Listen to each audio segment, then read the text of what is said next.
faly manolotra ny arava toko klasy toko vavy misy tangoron-drahona atao amin'ny faritra avaratra atsinanan'ny Madagasikara ato ary novinavinaina anatona amin'ny tapany avaratra ny nosy iny ary ahazo tsikelikely ny ilany atsinanan'ny nosy amin'ny fiafaran'ny herinandro izao.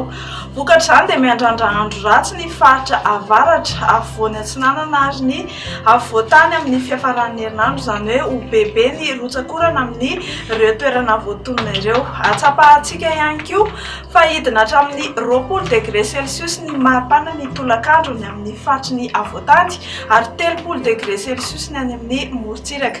Tokony ho mailo noho izany ny rehetra fa mety alama ny lalana ary mety hisy ny fiotsahan'ny tany noho ny abetsaky ny orana.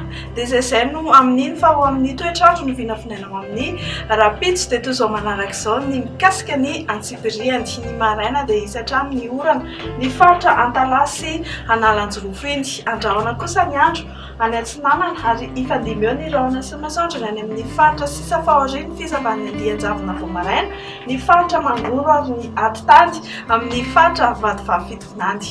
Ho amin'ny rapitso tolakandro dia hilatsaka ny orana tandrivon-drahona mety arary kotroka miparitaka izany any amin'ny faritra avaratra andrefan'ny Madagasikara, ny ilany andrefan'ny avoantany ary ny aty amin'ny faritra Iorombe, Hotomatsiatra, Anosy sy Androety. Ifandimby kosa ny rahona sy ny masoandro any amin'ny faritra sisa. Tsy dia mihetsika firy ny maripana ho amin'ny rapitso maraina satria 15 degré celsius ny voavinavinana any amin'ny faritry Vakinankaratra ny Ambanitrindra izay. Ho amin'ny rapitso tolakandro kosa ny maripana Ambondritra dia ao Maheva-Tanàna 5 degré celsius.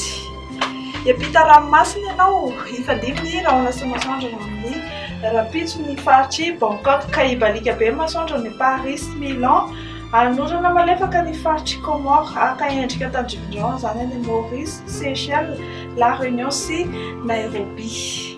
Dia izay tompoko ny meteo antsika eo amin'ny fiteny malagasy mametraka ny mandra-piona.